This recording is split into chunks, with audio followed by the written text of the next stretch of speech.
ada ular masuk ke dalam rumah. Dan ular itu sangat cepat sekali dan itu sekitar sebesar kelingking mungkin ya, sekelingking. Dan panjangnya juga nggak sampai bermeter-meter, cuma sekitar 30 sampai 50 cm mungkin ya. Lalu langsung ular itu menghampiri abang lagi tiduran gitu ya depan TV sambil nonton, langsung melilit leher. Dia minta izin ke orang tua saya. "Ma, abang minta maaf.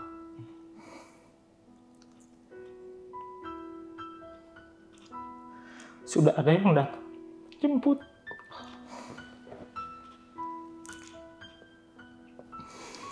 Dia melihat 3 sosok datang ke rumah.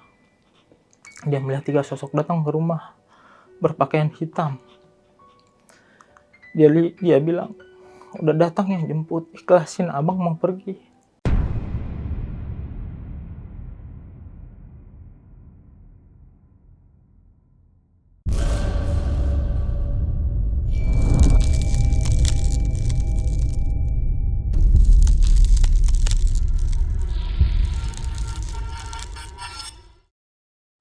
Assalamualaikum warahmatullahi wabarakatuh. Balik lagi nih di Besok Pagi. Kali ini bareng gue Bang Mange, pria gemoy tanpa bahan pengawet.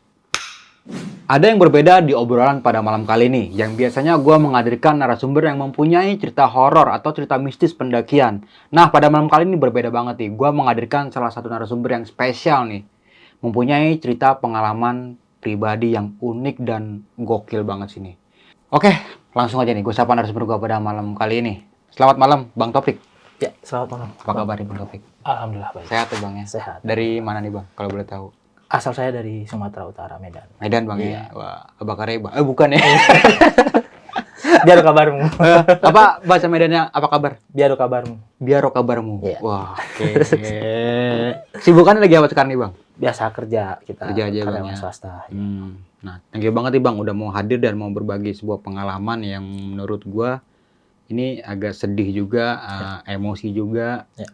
Gokil nih, Bang. Makanya teman-teman semua wajib disimak nih cerita pada malam kali ini ya. Bang, ini kan mengenai keluarga ya, Bang. Ya. Keluarga yang Abang tadi sempat cerita ke saya itu mendapat salah satu kiriman goib atau teluh ya. Iya, semacam itulah. Semacam itu ya, Bang. Kiriman yang istilahnya nggak wajar lah ya. Dan ini membuat orang tua, abangnya Orang tua, abang, abang saya 2, adik saya 1, dan terakhir bapak saya. itu 3 orang meninggal 3 dalam orang satu meninggal. keluarga, Bang. Iya, 3 orang meninggal.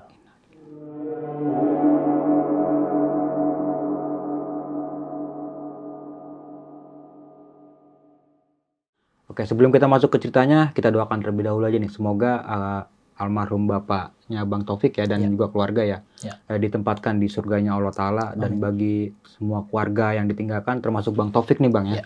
Nah, semoga diberi ketabahan serta diberi kesabaran nih. Amin. Nah, namun sebelum kita masuk ke ceritanya, bagi teman-teman semua yang belum subscribe, silahkan di-subscribe terlebih dahulu, like, comment, and share. Jangan lupa nyalakan loncengnya agar teman-teman semua nggak ketinggalan video terbaru dari Besok Pagi. Jangan lupa di-follow Instagram Besok Pagi, karena di situ banyak banget informasi mengenai seputaran trip pendakian, sewa rental outdoor, atau bagi teman-teman yang pengen menjadi narasumber kayak Bang Taufik pada malam kali ini, bisa juga nih langsung aja di DM di Instagram Besok Pagi.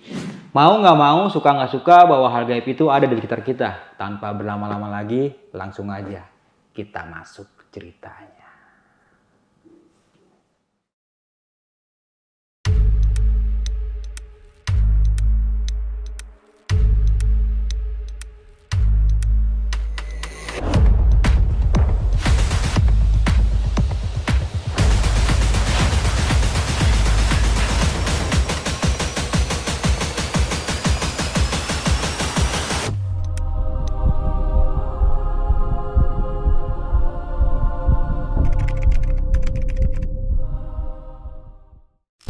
Oke, Bang Taufik, silakan Bang Taufik. Ya, jadi cerita awalnya itu kita alamin di tahun 2008 akhir. Oke. 2008 akhir itu kondisi waktu itu memang abang saya itu yang pertama, korban pertama ya istilahnya saya bilang ya.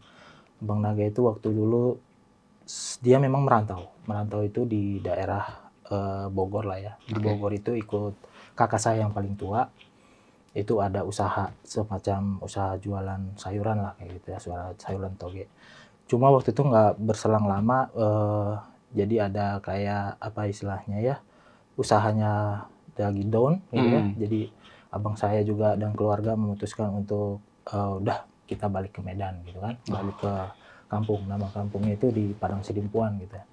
Jadi Bang Nagari di tahun 2008 akhir itu pulang ke Sidimpuan dan di sana usaha kerja apa istilahnya bangunan. Jadi bangunan ini jika ada pekerjaan dia dipanggil orang untuk kayak freelance gitu Bang ya ya? kayak freelance. Jadi kayak ada bangun rumah nih gitu, ayo ikut gitu ya udah ikut gitu kan. Dan dulu juga per hari ya pendapatannya itu.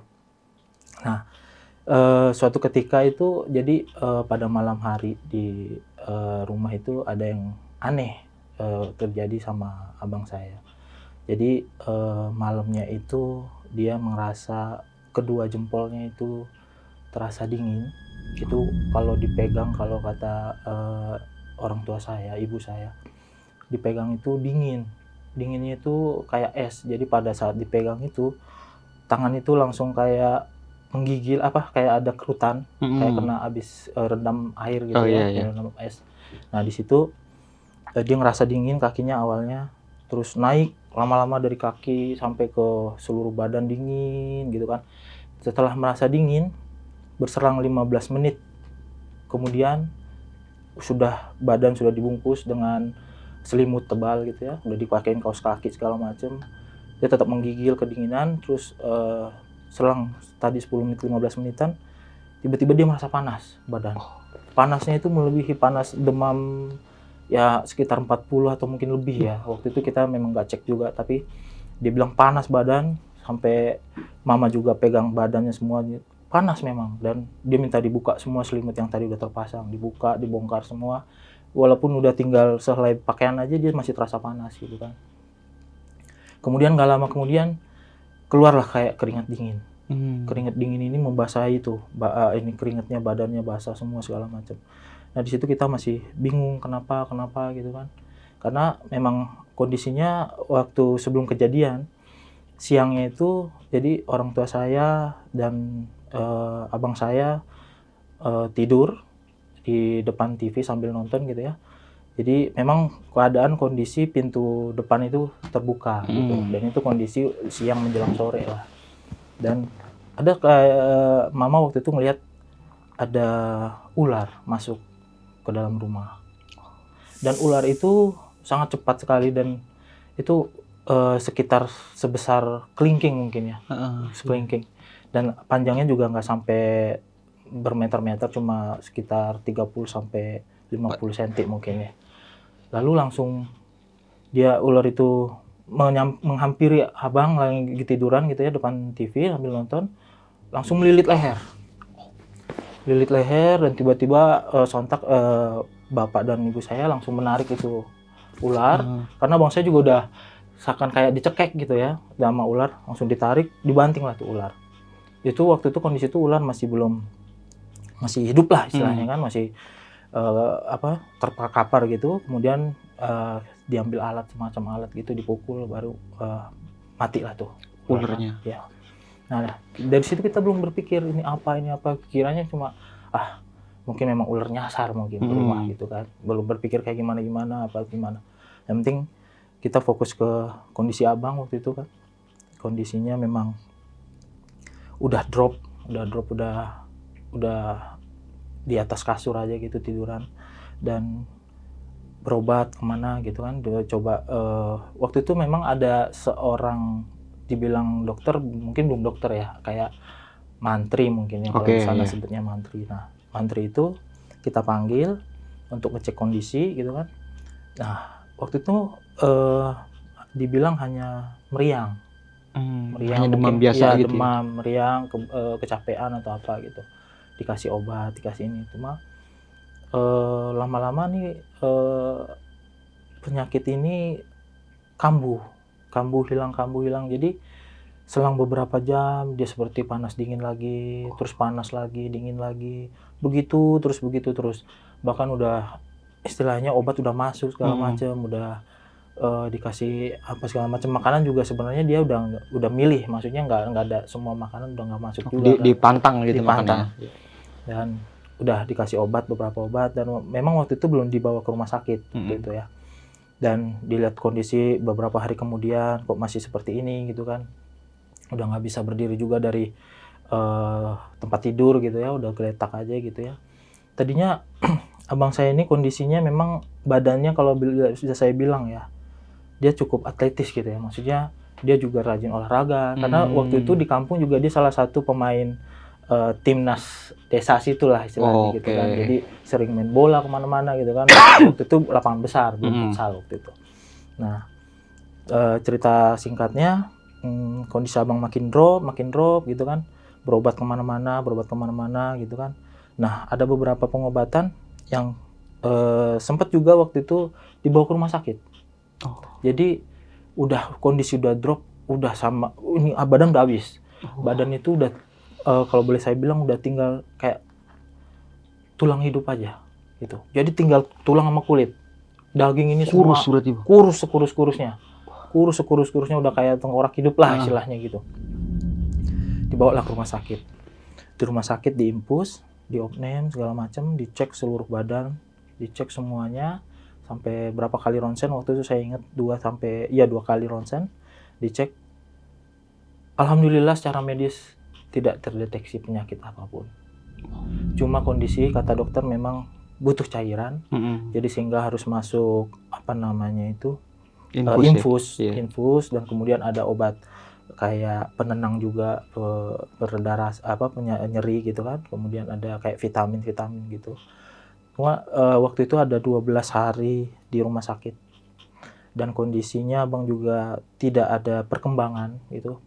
Kondisinya mungkin karena masuk vitamin dan masuk infus jadi agak terlihat lebih segar mungkin di rumah sakit ya. Cuma kalau untuk postur tubuh gitu bang?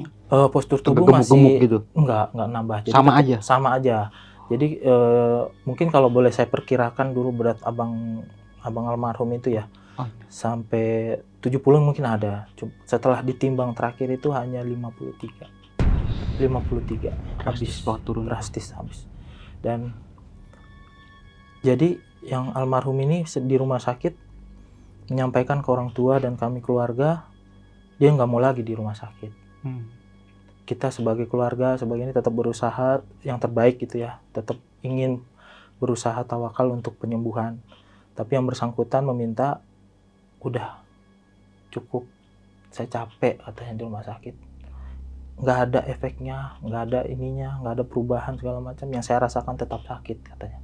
Suntik sana sini, saya makin sakit katanya secara fisik. Lalu kami keluarga memutuskan, waktu itu saya memang tinggal di Bogor. Saya tinggal di Bogor, tapi komunikasi rutin, intens gitu ya, telepon segala macam. Dan memang pada saat itu diambil keputusan, ya sudah kalau memang abang mau pulang, ya udah kita rawat di rumah gitu.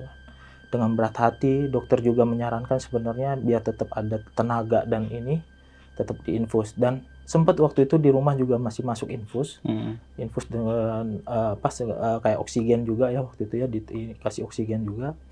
Tapi setelah pulang ke rumah itu Bang Naga juga udah nggak mau pakai yang namanya alat-alat itu ya, yang di tangan disuntik, dia nggak mau. Dia mau badannya itu nggak ada yang masuk ke badannya gitu, dia bilang. Kayak normal gitu aja gitu. Dia mau pokoknya nggak ada yang apapun yang nempel di badannya gitu. Itu yang dia bilang. Karena dia juga mungkin sebagai orang yang mengalami, dia juga drop juga mungkin kan ya, pemikirannya ini mungkin saya tidak akan sembuh gitu kan. Tapi kita sebagai keluarga yang mendukung untuk kesembuhan segala macam, segala cara kita lakukan. Waktu itu juga sempat berobat kemana-mana bang, kemana-mana berobat. Dan di alternatif ini yang kami sempat tidak habis pikir ya, beberapa tempat yang kami datangi untuk pengobatan abang ini semua menyampaikan bahwa ini adalah non medis, dan mereka itu menyampaikan bahwa ini adalah kiriman dari orang yang istilahnya mempunyai iri atau dengki atau mungkin dendam kepada keluarga kami. Dan sampai sekarang kami juga anaknya mungkin, yang boleh saya bilang ya, anak-anaknya ini tidak tahu dari mana asal usul datangnya dendam atau iri dari orang ini seperti itu.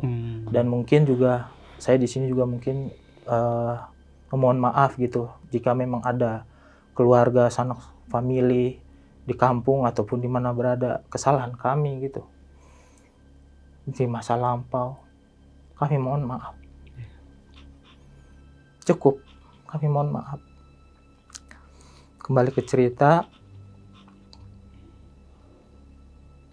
kondisi abang saya yang terakhir saya lihat itu mulutnya, cerita dari mama itu adalah sudah penuh dengan sariawan, makanan udah nggak muat, udah nggak masuk, minuman hanya ditetes pakai pipet, pakai sedotan ditetes, dan itu beliau merasa perih sebenarnya, tapi dia minta minum, tapi ditetesin air dia perih, merasa sakit gitu lidahnya, mulutnya itu.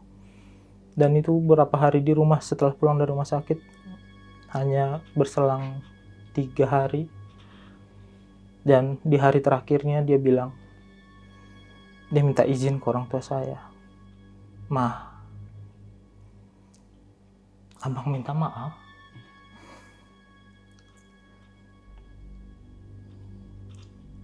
Sudah ada yang datang jemput.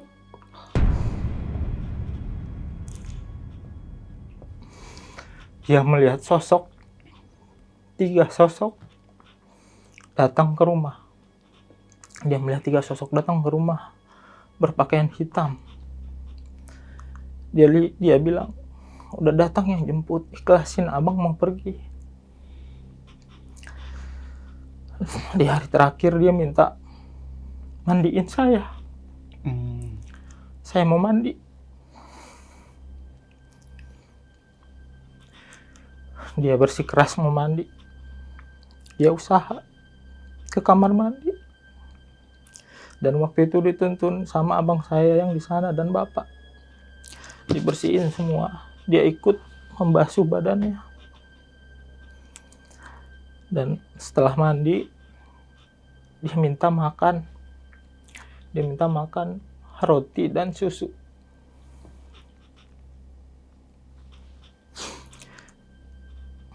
Sedihnya, roti tidak tersedia. Dan beli roti agak jauh, harus ke pasar. Dan ada yang membeli, keluarga dibawakan. Itu dia minta roti jam 2 siang. Kepergian dia di sekitar jam 4. Itu terakhir dia minta itu. Dia minta mandi. Terakhir dia minta maaf. Dan juga dia minta, "Ma, adik-adikku di mana? Suruh datang mau ketemu, kangen."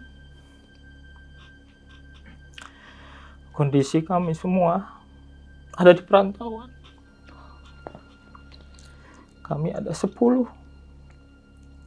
Semua di perantauan.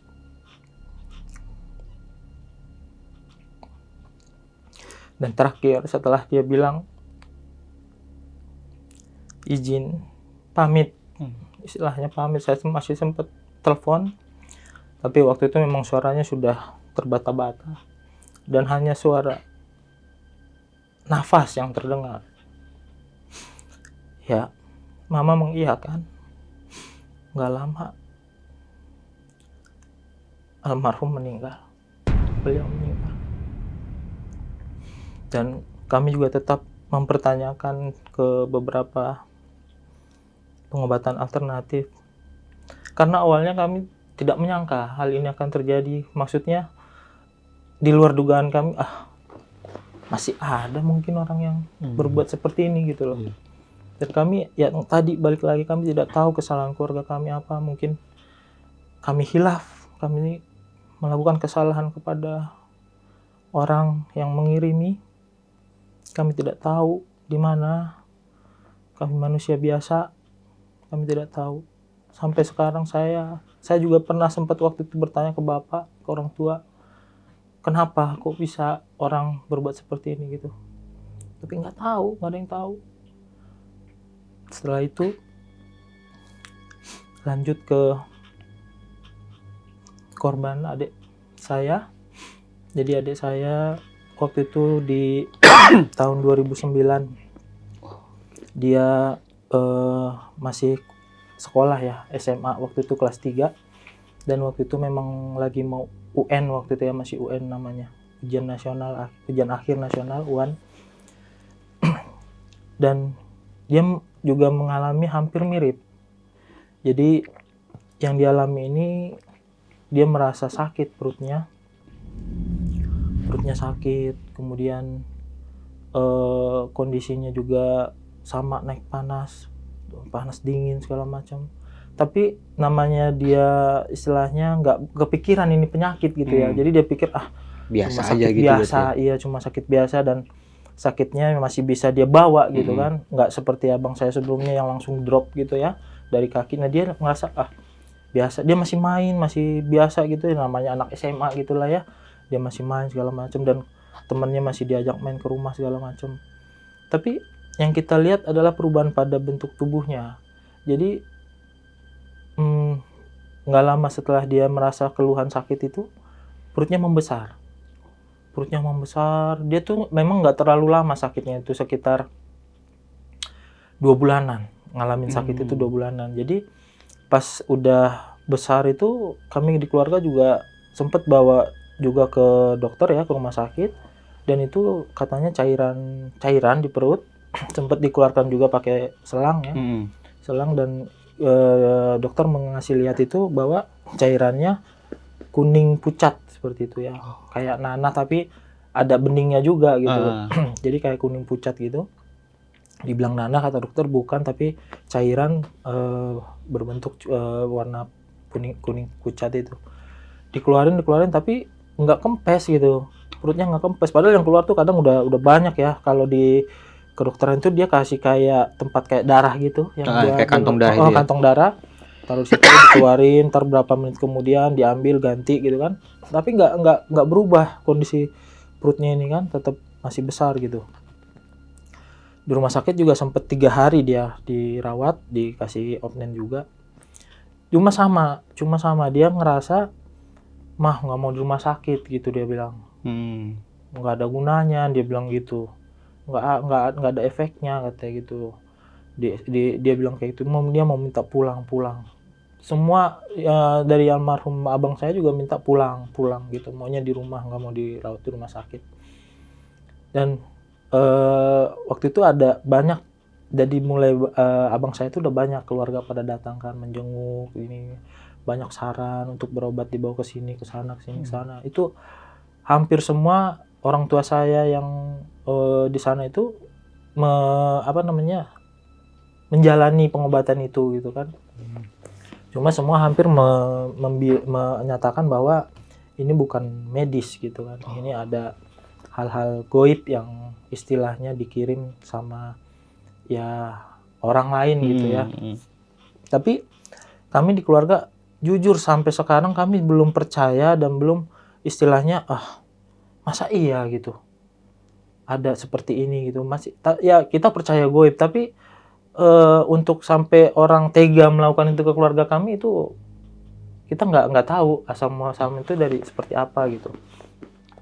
Nah, singkat cerita, ada yang menyarankan adik saya ini perut udah kayak hamil 9 bulan ya, udah besar sekali.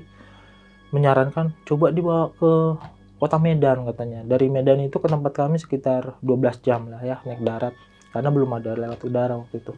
Jadi dibawa ke sana, itu sempat 3 minggu di sana. Jadi ada seorang ustadz juga di sana, punya yayasan, kayak punya klinik juga, dia medis dan non medis.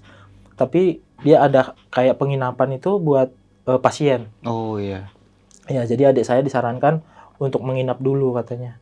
Ini berat katanya, nggak bisa bolak-balik berobat ke sini katanya gitu kan. Karena akses juga lumayan Betul, jauh. akses jauh kan, ke Medan tuh 12 jam ya. Terus ya udah keluarga juga ya udah kita di sana lah. Jadi mama bapak di sana nungguin. Ya udah berobat, dan pada saat berobat itu belum langsung ditanganin. Jadi masih dilihat, oh ya kata pengobatnya itu ya nanti kita lihat ya, kita coba lihat pelan-pelan. Nah malamnya itu baru dipegang, baru dikunjungin ke kamar adik saya. Dia bilang, ini kuat sekali katanya. Kuat sekali katanya. Dan dia bilang hampir terlambat. Hampir terlambat. Karena kondisi perut udah benar-benar hamil kayak 9 bulan ya. Dan waduh itu kondisinya badan juga. Jadi perut besar, kondisi badan dan kaki tuh cungkring. Gimana sih? Jadi kayak kecil, jadi kecil, jomplang iya, gitu jadi Bang. kayak ya maaf kayak kurang gizi lah ya istilahnya perut.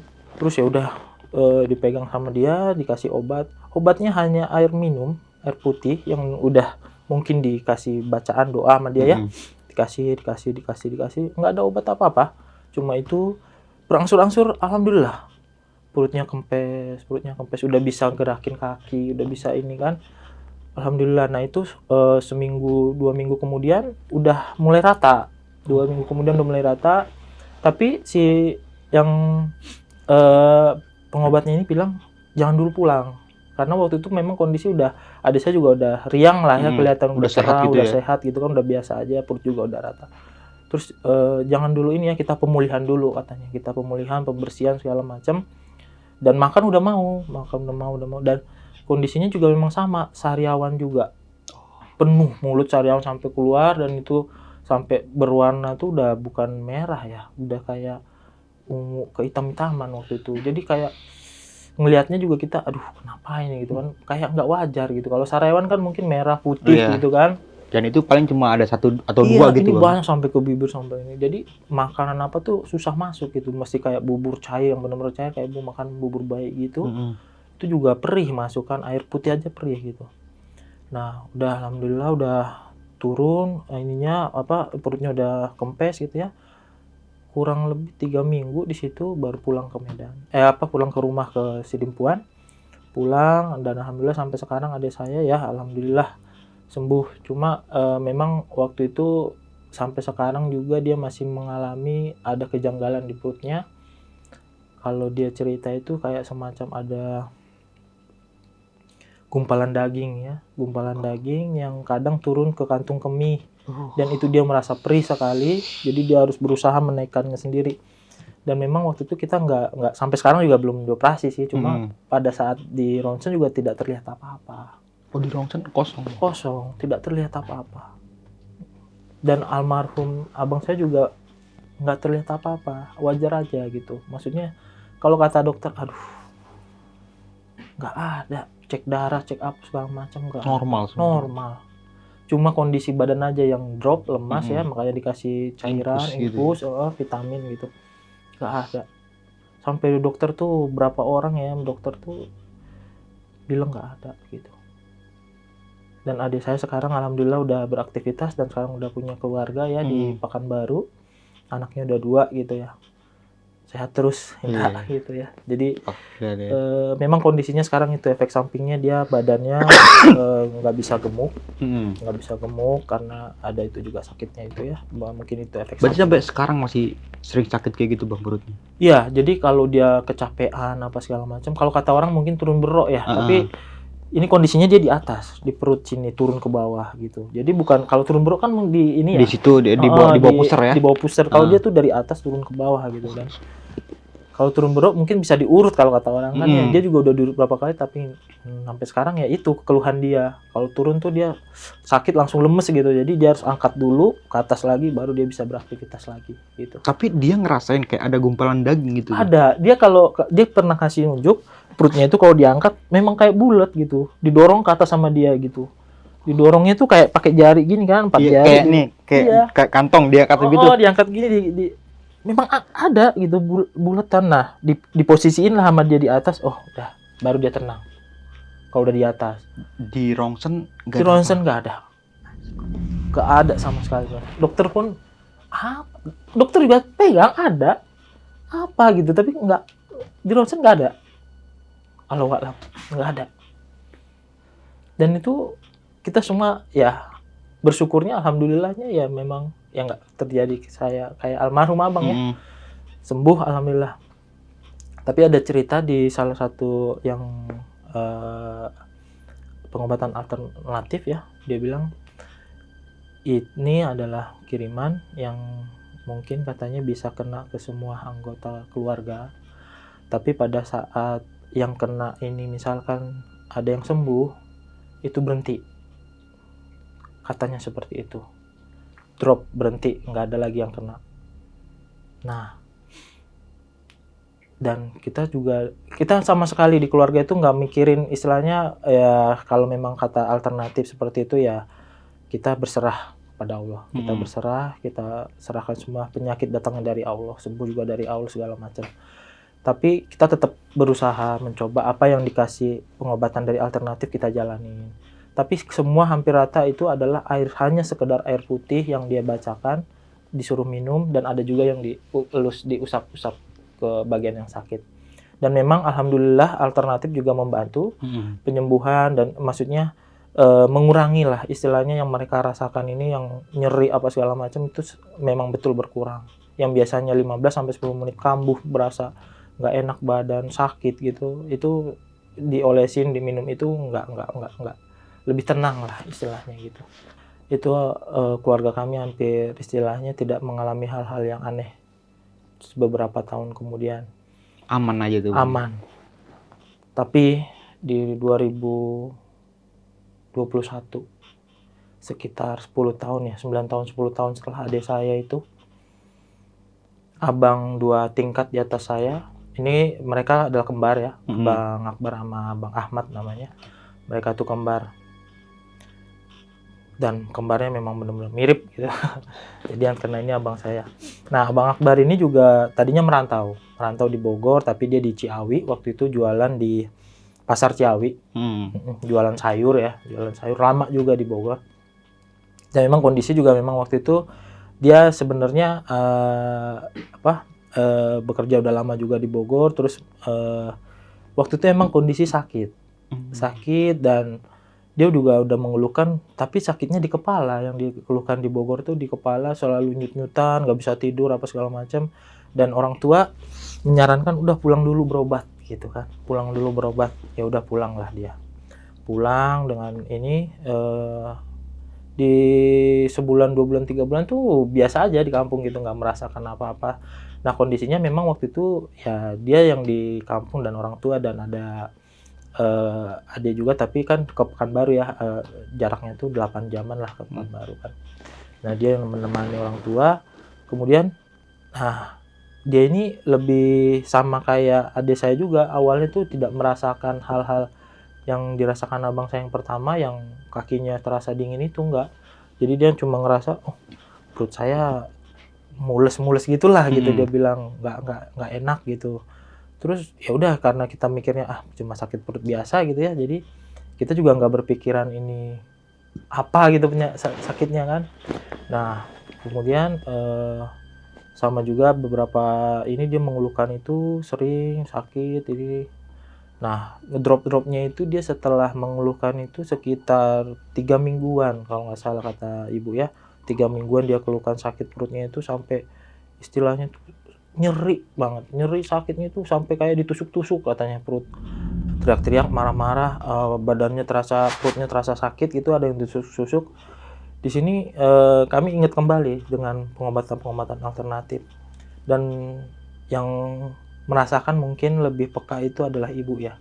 Ibu ngerasa kok anak saya mengalami hal yang sama sakitnya, mengalami hal yang sama, tapi kita berpikirnya kan kejadian yang terakhir itu udah sekitar 9 sampai 10 tahun yang lalu kan, 2009 ke 2021 gitu kan, hampir 10 tahun lebih mungkin ya. Kok begini lagi gitu kan. Kita juga apa benar ya yang dibilang alternatif, pengobatan alternatif gitu. Cobalah lagi dibawa berobat ke alternatif, ke tempat yang mengobati sebelumnya, dan ya benar dikasih air putih juga obatnya, dibacain, dikasih air putih, dan itu memang terasa kalau dibilang tuh adem ya istilahnya. Dia merasa adem, nggak panas gitu kan. Ya itu aja terus kan. Nah, kalau ke dokter waktu itu medis bilangnya mah. Iya. Bilangnya mah. Memang kan di kampung tuh dia kerjanya ini, dia nanem bibit. Bibit itu jadi di kampung kan masih perhutanan lah. Jadi banyak yang nanam bibit karet itu, tanam. Nah, jadi tiap hari tuh dia menanam itu. Tapi ya karena memang kondisi makin makin parah lah istilahnya yang dia rasa, perutnya terasa dililit gitu, ditusuk gitu. Berobat kemana-mana, tapi tidak kunjung ini juga. Nah sama, dia juga drop, kondisi badannya juga dari yang istilahnya bagus ya gitu ya, maksudnya berisi lah gitu. Jadi cuma sama kayak abang tuh, tinggal tulang aja gitu, tulang sama kulit gitu kan. Dan kalau yang itu terakhir tuh dia rasa ya dia tuh nggak mau tidur di atas. Tidur di atas kasur dia nggak mau. Dia maunya di bawah hanya bergelar tikar. Dia nggak mau karena katanya panas tidur di atas kasur. Gitu. Dan balik lagi waktu itu ya, pada saat kita bukannya mencurigai orang, bukan. Tapi karena memang ini adalah hal yang kita alamin. Waktu itu ada yang jenguk. Saya tidak perlu sebut siapa yang jenguk. Waktu itu ada sekitar 2 orang yang menjenguk. Dan itu adalah di lingkungan keluarga kami juga, masih keluarga lah ya boleh saya bilang. Dia datang menjenguk dan abang saya langsung meronta. Yang tadinya dia tiduran meronta, tiba-tiba dia meronta marah. "Pergi kalian," katanya. "Kalian datang saya panas," katanya gitu. Sementara di situ banyak orang yang sama menjenguk juga. Di situ di kamar itu kalau nggak salah ada 4 orang. Tiba-tiba waktu itu ada 4 orang ini dia nggak merasa gimana-gimana. Dia hanya rebahan, tidur, diajak ngobrol masih ini. Sesekali disuapin air putih ya gitu. Kondisi juga sama, yang ketiga ini sudah sariawan juga kondisinya. Udah pucat hitam juga di bibir. Terus pada saat itu datang dia mengusir itu orang yang datang. Sebenarnya itu juga masih keluarga kami ya. Mengusir, "Saya panas kalau kamu datang, nggak mau kalian di sini," katanya. Pergi katanya gitu. Mereka heran dan orang-orang juga heran, lah kenapa gitu. Kita mau jenguk katanya gitu. Memang mereka juga bawa sesuatu waktu itu ya, biasalah orang buat jengukan ya. Tapi abang saya nggak mau katanya. Pergi katanya, panas katanya. Dia sambil istilahnya tuh sambil kayak orang mau kabur lah, mau pergi lah, pokoknya pergi katanya gitu. Panas katanya, panas saya nggak mau gitu. Akhirnya dengan inian keluarga juga ya, udah nggak apa-apa, pergi ini dulu, kita keluar dulu. Diajaklah keluar yang 2 orang itu, dan dia merasa tenang lagi. Tenang lagi setenang-tenangnya, nggak ngerasa kayak gimana. Dia langsung menghembus nafas, istilahnya dia merasa tenang udah. Dan ya kami keluarga kan istilahnya ini kenapa gitu, kok kedua orang itu padahal banyak yang datang pergi dia nggak gimana gitu kan, biasa aja. Kenapa yang ini datang malah menjadi ngamuk, panas gitu dia rasa gitu. Cuma kita berpikir mungkin pada saat itu memang lagi kambuh kali gitu kan. Tapi itu nggak sekali 2 kali, karena kan memang ini kondisinya keluarga masih dekat lah ya gitu, dan rumah juga nggak terlalu jauh gitu kan. Datang kan berkali-kali, datang ngasih makanan apa segala macam. Ya itulah yang abang rasakan yang ketiga ini ya. Dan terakhir itu ya ini saya juga kondisinya waktu itu masih di Depok ya, saya udah nikah waktu itu dan istri saya lagi hamil anak pertama. Jadi saya nggak bisa pulang gitu kan untuk melihat kondisinya gitu. Kalau waktu itu juga pas meninggalnya nggak bisa pulang juga. Dan memang hari terakhir dia itu sempat kami juga masih berkomunikasi, bertelepon ya. Dia bilang dia minta sesuatu dari saya gitu kan. Dia minta dibelikan baju waktu itu. Saya belum sempat sebenarnya belikan baju itu. Dia minta beli baju, katanya kaos.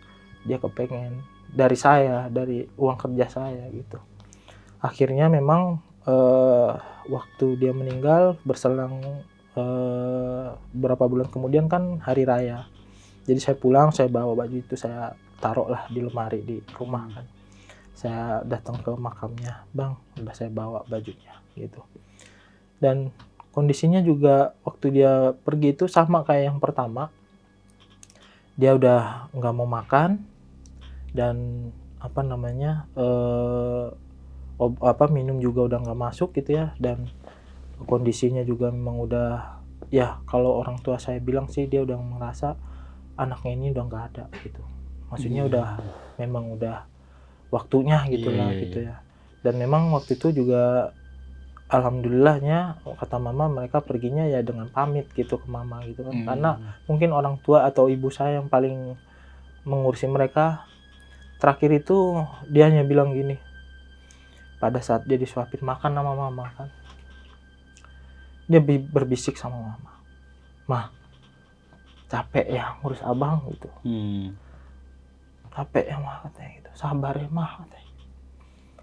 "Saya juga udah nggak kuat," katanya. "Sakit," katanya.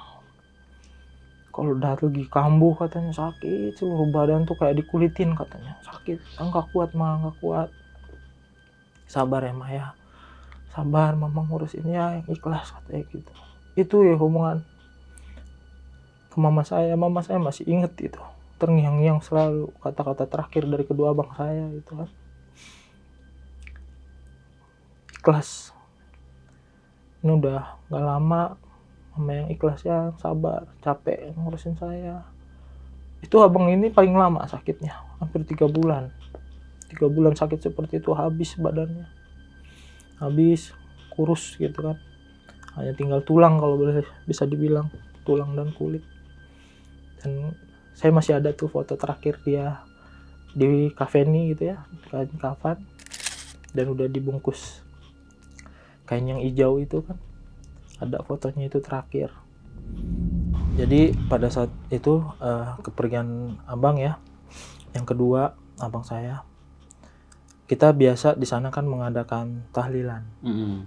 Dari mulai pokoknya adatnya di sana itu setiap ada yang meninggal pasti 1 hari, tahlilan. 2 hari, 3 hari gitu ya. Kalau di sana 3 hari 3 malam kita. Tapi tahlilan di sana itu nggak seperti di sini ya yang kayak menyediakan makanan atau apa minuman gitu ya. Kalau kita nggak. Jadi memang nggak boleh waktu itu persetujuan dari seluruh lingkungan situ ya, nggak boleh lah karena memberatkan untuk yang kena musibah. Gitu.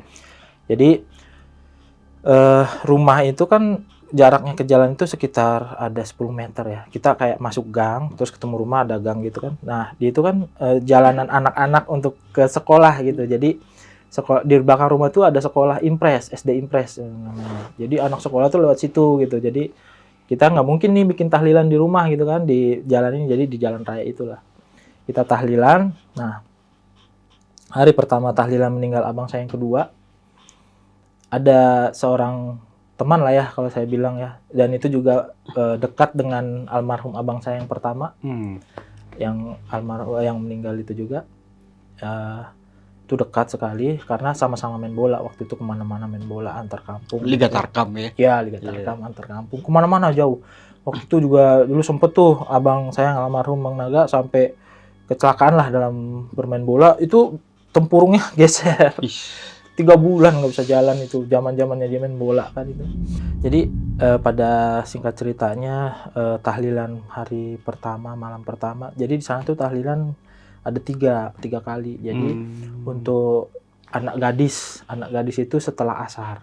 Oh iya. Ya. Setelah asar itu adalah ibu-ibu, kaum ibu-ibu. Ibu-ibu setelah asar, nanti setelah maghrib anak gadis. Nah, setelah maghrib dibiasakan sampai sebelum isya udah selesai. Nah, setelah isya baru bapak-bapak. Nah, kejadian yang janggalnya lagi di pengajian tahlilan bapak-bapak. Jadi setelah tahlilan, sebelum tahlilan, kita mulai tahlilan. Bahkan pas saat tahlilan, ada seorang teman almarhum. Dia sebenarnya bukan tinggal di situ, tapi memang orang situ. Dia tidak tinggal di situ. Tapi pada saat itu dia lagi pulang kampung mungkin. Pulang kampung dan dia ikutlah. Karena memang dia pikir, oh teman saya ini yang meninggal gitu ya. Terus pada tahlilan itu dia melihat hal yang sangat aneh di sekitar rumah. Jadi rumah itu seperti dikelilingin orang berbentuk manusia, benar-benar berbentuk manusia, namun menunduk, dan matanya itu kalau dia bilang ya, saya sampai sekarang masih berkomunikasi dengan orang tersebut, memastikan apakah yang dia itu benar gitu ya, saya cecer terus. Dan dia melihat matanya itu hanya putih semua, nggak ada hitamnya ya, tapi dengan menunduk ke bawah dan lidah menjulur.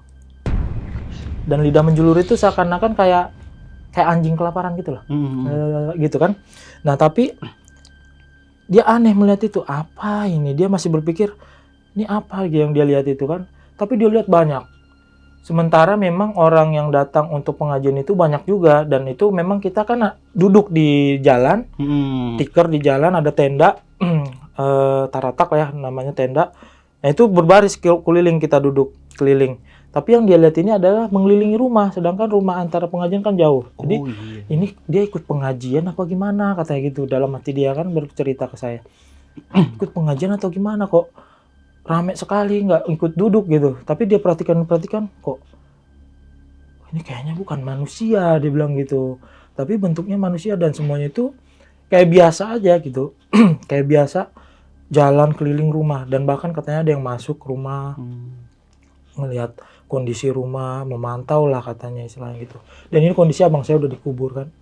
Abang yang meninggal udah dikubur. Yang kembar ini bang ya? Iya, yang kembar yang kedua. Nah dia melihat itu banyak sekali kayak pasar katanya, dia bilang. Tapi nggak ada suara-suara, dia hanya lihat ala langkah-langkah orang. Dan anehnya itu kenapa ada satu yang memperhatikan dia, istilahnya yang kalau dia bilang melotot ke dia.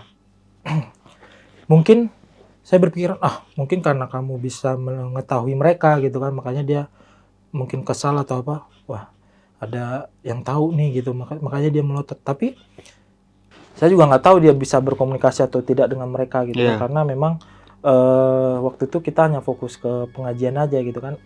Terus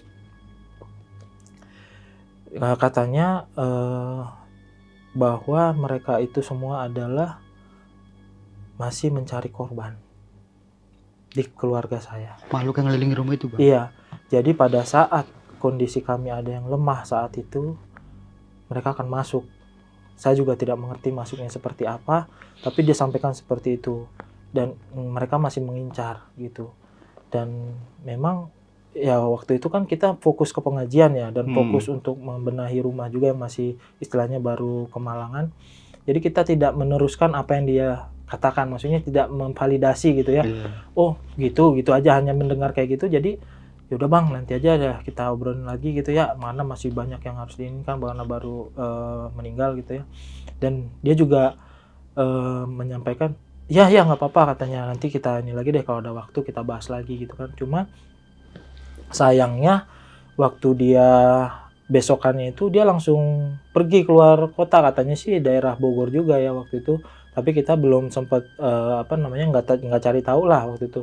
Nah kemudian yang kami heran adalah ini siapa gitu yang datang rame ini ke rumah, berkeliling segala macam. Dan memang kalau gimana ya, kami anak-anaknya ini juga memang nggak mungkin, kalau orang tua ya lebih peka mungkin, tapi kami nggak berpikiran nanya secara intens ke orang tua. Nggak, maksudnya kita sama-sama ya udah ini memang udah jalannya lah, keperiannya seperti ini, sakit gitu ya, yang penting kita udah usaha, udah tawakal untuk pengobatan segala macam, udah kemana-mana juga gitu kan. Memang seperti ini takdirnya ya udah, bismillah, semoga ya almarhum ya husnul khotimah gitu, diterima oleh Allah gitu kan. Jadi kami nggak menghiraukan lah apa kata orang tersebut gitu kan, apa seperti apanya dan dari mananya. Cuma yang dia sampaikan juga sama pada kondisi abang saya yang pertama, ini adalah kiriman dan mengincar semua anggota keluarga gitu. Dan bahkan kedua orang ini yang sepengetahuan kami itu nggak saling kenal, tapi mereka bisa menyatakan hal yang sama. Dan beberapa pengobatan alternatif itu juga menyampaikan seperti itu. Tapi mereka nggak saling kenal, tapi kok bisa informasi yang mereka sampaikan itu sama gitu. Dan kami juga di situ jadi, oh kok sama gitu ya, apa benar gitu ya, apa benar gitu, apa siapa lagi gitu. Jadi kami juga sempat berpikir, dia hanya menyarankan, ya udah tetap berdoa katanya. Dia menyarankan untuk sholat tasbih, terus kalau mau tidur baca kul al-falaq ya, al-ikhlas, al-anas, terus juga ayat kursi gitu setiap mau tidur, dan diusap seluruh badan.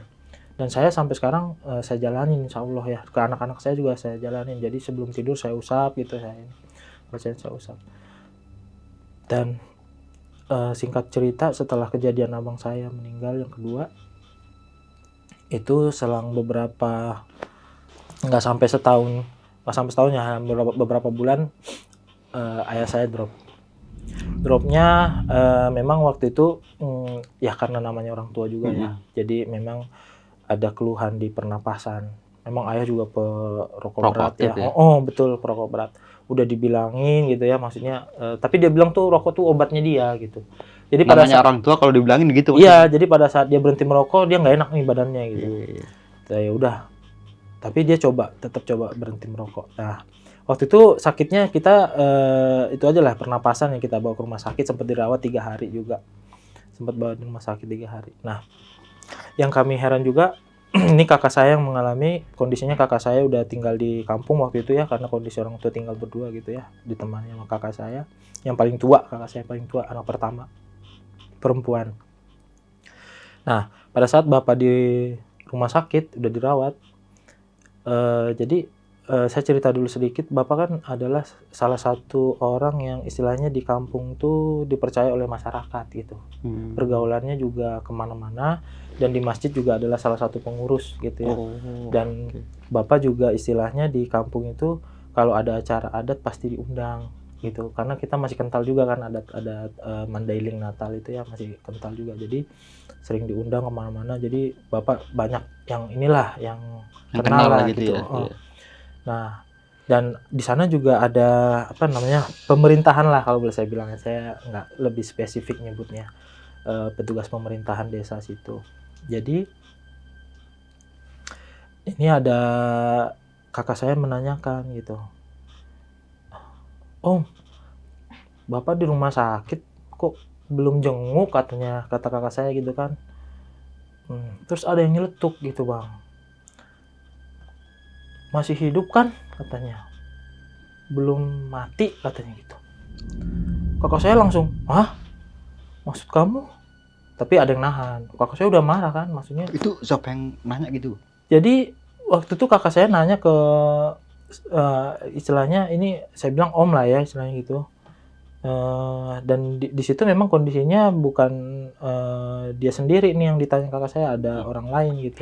Lagi rame gitu. Lagi rame lah, 2-3 orang, lagi berpapasan lah, lagi jalan. Terus kakak bilang, Om, bapak udah dirawat di rumah sakit gitu kan. Nggak mau jenguk kok gitu ya? Kok belum datang nih jenguk gitu kan. Biasanya kalau ada apa-apa bapak dipanggil gitu, bapak dimintain nasihat gitu, ditanyain kondisinya apa segala macam gitu. Terus kalau yang ditanyain ini, dia bilang, ya mohon maaf belum sempet nih katanya gitu, sibuk, sesibuk-sibuknya kata kakak saya gitu, masa cuma datang ke sono sekedar nengok gitu kan, nggak jauh juga rumah sakit gitu kan, nggak nyampe setengah jam lah kalau naik motor tuh. Ya insya Allah nanti gitu. Tapi tiba-tiba ada dari yang orang sekitar situ yang barengan sama yang ditanya ini, ngapain dijenguk, masih hidup kan katanya gitu. Itu kakak langsung kayak kecambuk lah ya, dia rasa orang tua saya kok dibilang seperti itu gitu. Maksud kamu apa katanya, langsung ada yang narik. Waktu itu dia bilang nahan, kan kakak saya juga orangnya kayak sedikit temperamental lah gitu, darah Batak lah istilahnya. Terus udah ribut lah itu, kenapa kamu ngomong gini, apa maksudnya gini? Ya nanti aja lah kalau udah ini dijenguk katanya gitu. Kalau udah nggak ada gitu. Maksud dia seperti itu. Dan ada ibu-ibu yang nanya, tetangga juga, ibu menenangi kakak saya, udah nggak usah diiniin, biarin aja gitu, udah tenang. Kakak saya sambil nangis, kenapa dia jahat banget gitu ngomong seperti itu gitu ya, salah bapak saya apa, orang saya cuma nanya kapan jenguk gitu, kenapa belum jenguk gitu, kondisi bapak juga udah dirawat gitu. Ini pada saat yang pertama masuk rumah sakit nih. Jadi alhamdulillah bapak membaik di rumah sakit, sembuh, pulang. Pulang itu 3 hari di rumah sakit. Dan itu bapak hanya merasakan ya kayak inilah sakit-sakit biasa lah ya, orang tua kan udah 70-an tahun gitu kan. Kita nggak menghiraukan lagi apa itu penyakitnya, istilahnya ya berobat tetap berobat ya. Secara kadang cuma hanya obat warung gitu, kalau lagi kambuh beli Panadol gitu kan. Gitu. Terus setelah itu bapak tuh sempat ini apa istilahnya saya bawa ke main ke Jakarta gitu kan. Tapi sebelumnya tuh alhamdulillah beliau kemarin tuh berangkat umroh lah gitu kan. Berangkat umroh. Terus setelah umroh itu ya udah yuk main gitu kan. Semua anaknya dikelilingin. Disamperin sama dia dari yang mulai di Pekanbaru, Riau, terus ke Bangka Belitung tempat kakak saya gitu kan. Terus terakhir tuh ya ke tempat saya di Bogor kan di Berarti Depok. semua anak-anaknya didatengin? Iya, semua anak-anaknya didatengin setelah dari umroh itu. Dia bilang biar kebagian berkahnya. Amin gitu kan. Dah. Memang di situ juga memang bapak juga ngerasain sesak napas sih, maksudnya sesak napas itu dibantu sama ada kayak obat itu loh yang buat oksigen portable itu ya. Dibantu itu terus sama minum. Kalau bapak tuh cocoknya kalau tahu aspirin. Aspirin bintang 7 puyer. Bukan yang apa tuh yang buat asma itu, yang apa iklannya tuh yang sesak napas itu. Apa namanya? Aspirin. Apa namanya tuh? Pokoknya obat yang buat inilah, buat sesak napas itu. Itu ketahuan tuh agak susah tuh dapetnya. Neonapasin atau penapasin gitu. Pokoknya itulah. Itu yang harus ada gitu buat mereda napasnya dia itu kan. Itu udah kambuh-kambuh tuh, udah sakit-sakit gitu kan. Tapi tetap dia kuatin lah gitu setelah pulang dari umroh. Nah, terakhir di rumah saya itu di Depok. Dan sekitar sebulan pulang lah ke Medan. Nah, di situ pulang ke Medan sekitar bulan Juli akhir.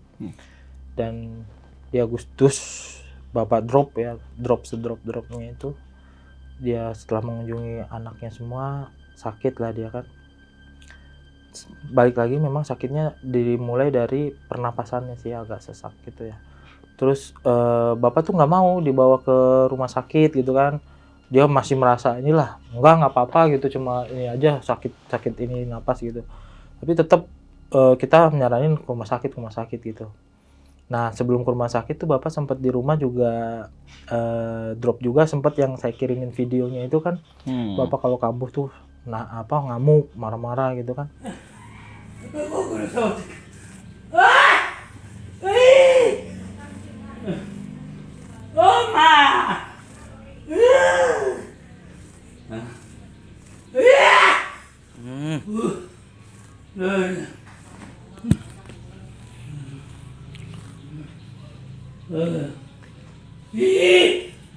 Dayaw ke.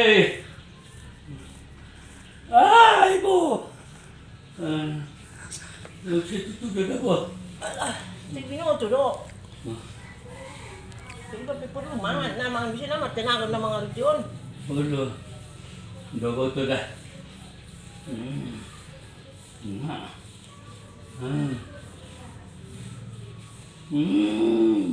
mo pawat ko. Son. Alah. Tunggu ya ijo lang Oh, tuanku. mga mandi nga abang siapa duku ya yo lo. Nah, di situ memang dia masih sadar. Kita masih bisa ajak komunikasi, masih bisa ini. Memang untuk yang kejadian bapak tuh kita ini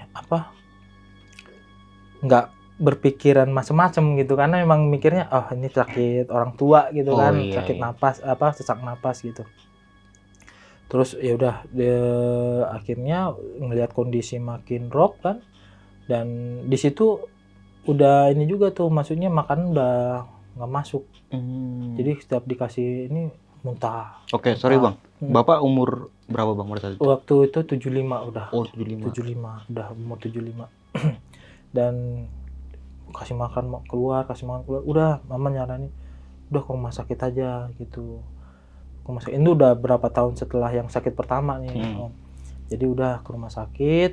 Di rumah sakit tuh kita udah dikabarin semua nih, anak-anaknya udah dikabarin.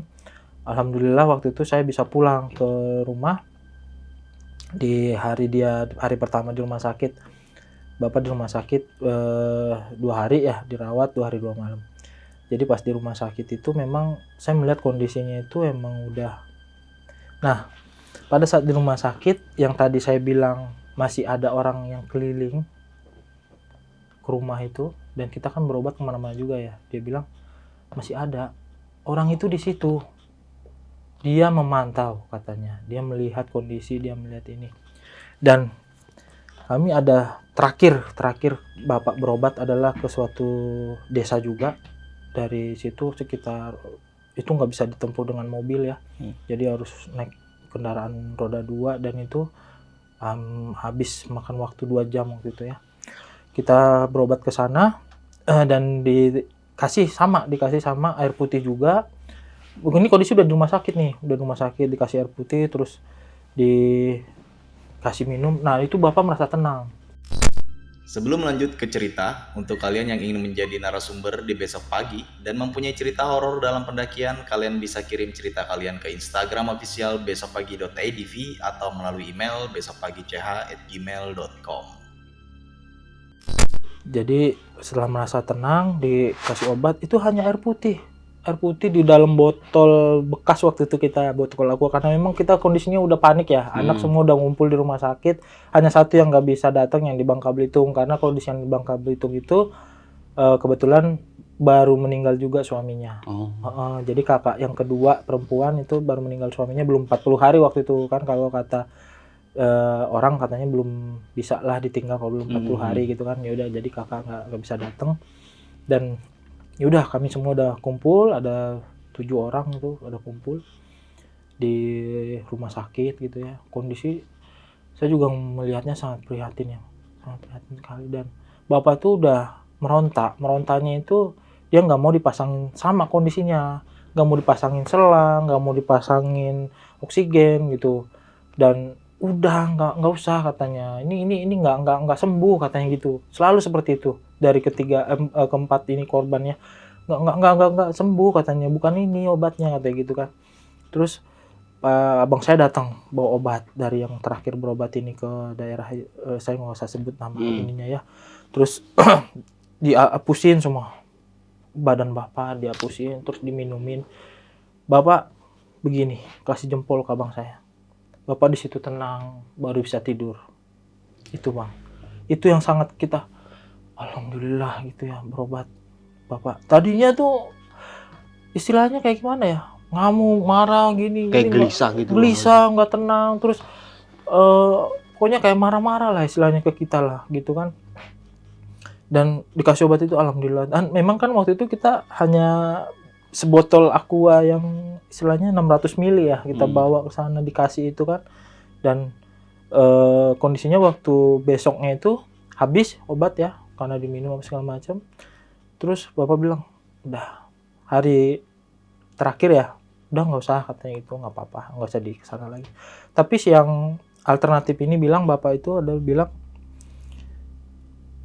saya nggak sanggup ngelawannya katanya. Kami keluar ngelawan apa gitu kan, berpikir ini tanpa sependengaran Bapak ya. Ini ya bukan penyakit biasa katanya. Ini kiriman orang katanya. Dan kalau dari hasil pemantauan dia, orang ini ada di sini. Ada di sekitar kalian.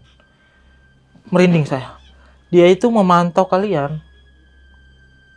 Dan incaran dia bukan cuma Bapak, kalian semua.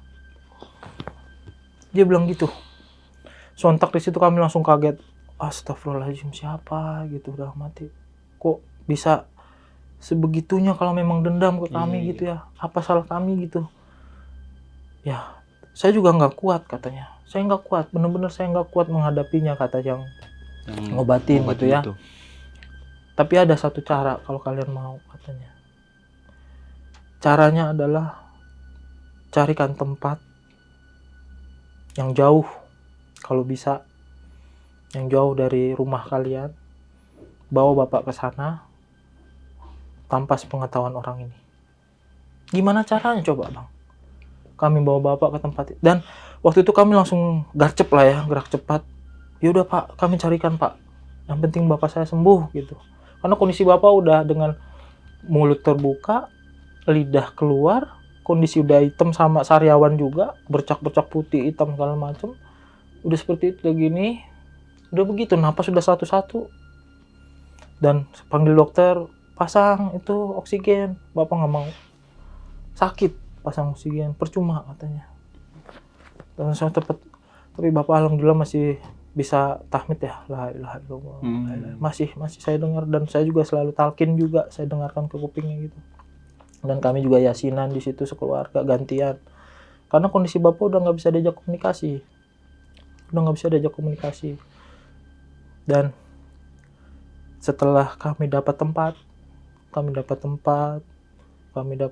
inilah istilahnya, dan tinggal menunggu kapan nih kita bawa gitu ya sebelum Bapak ini. Ternyata di situ Bapak pas malamnya itu udah ngomong ke kami tuh satu-satu anaknya. Terutama ke saya yang pas dipanggil Bapak, Mama di samping. Pak, kenal. Karena saya datangnya waktu itu beliau sudah di rumah sakit. Saya datang itu di hari Jumat nyampe ya. Dari Jumat nyampe kondisi udah di rumah sakit. Saya nyampe setelah asar hari Jumat, Bapak di rumah sakit. Saya datang ke rumah sakit setelah Isya ya mungkin. Dan itu Mama udah telepon, udah ke rumah sakit deh semuanya gitu. Karena saya baru nyampe banget dari Jakarta, dan baru nyampe, dan saya bawa anak istri saya juga.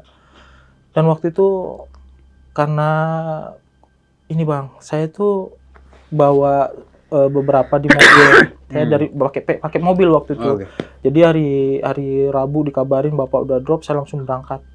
Alhamdulillah, saya bersyukur. Alhamdulillah saya masih ketemu dengan Bapak ya waktu itu. Di jalan tuh saya udah gas terus, nggak berhenti bang, bawa mobil. Saya sendiri bawa mobil. Di mobil tuh ada saya, kakak, sama anak saya 2, sama ada keponakan saya 1 yang tinggal di Bogor itu.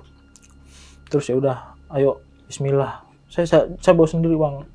Bisa dibilang itu berhenti cuma makan sholat dah. Jalan terus dari ini ke Sumatera, lintas Sumatera itu kan. Berapa hari itu bang? Ada 2 hari, 3 hari 2 malam. Jadi terus. Iya, jadi dari Rabu, Kamis, Jumat tuh nyampe. Jadi Rabu itu udah kondisi udah di kantor. Udah di kantor, ditelepon, Bapak kondisinya udah makin ini. Itu belum ke rumah sakit, tapi kondisi udah drop kan. Ke rumah sakit tuh di hari Jumat, iya dari Kamis malam kalau nggak salah ya. Yaudah ayo berangkat, saya langsung pulang. Saya dari kantor tuh udah kondisi udah nggak karu-karuan dah. Saya udah gas aja terus, Bismillah. Saya pulang dari kantor, saya izin ke kantor, udah dikasih izin. Terus udah ayo, saya telepon istri siap-siap bawa ini berkemas gitu ya, bawa pakaian segala macam buat anak. Saya kenapa waktu itu bawa mobil, memang satu, saya pengen bawa anak istri dan ada yang mau ikut kan gitu. Jadi waktu itu memang kondisi untuk naik pesawat itu saya rasa percuma, karena percuma itu naik pesawat itu juga mesti ke Medan, kalau nggak ke Pekanbaru. Dan tadi saya bilang jaraknya lumayan juga gitu. Kalau naik mobil istilahnya kita bisa langsung ke rumah gitu, dan belum tentu kita setelah nyampe di bandara dapat travel atau apa gitu ya, karena kondisi di sana juga agak sulit juga untuk transportasi ke daerah kita gitu ya udah. Dan tiba di sana langsung itu nggak istirahat langsung bang. Jadi udah di rumah sakit Bapak, terus nyampe langsung nggak ganti baju nggak apa, saya naruh barang, turun dari mobil langsung ke rumah sakit. Saya izin sama istri, saya ke rumah sakit dulu ya, kamu di sini sama anak gitu ya, urusin lah segala macam gitu kan di rumah gitu. Nah pada saat di rumah sakit kan anaknya dipanggil satu-satu sama Bapak. Kondisi Bapak udah nggak bisa tutup mulut bang, udah nggak bisa sama sekali. Mata juga udah nggak bisa, udah ke atas aja ngeliatnya gitu. Terus Bapak bilang, Pik, Bapak pamit ya, katanya gitu. Sabar, nggak usah dendam.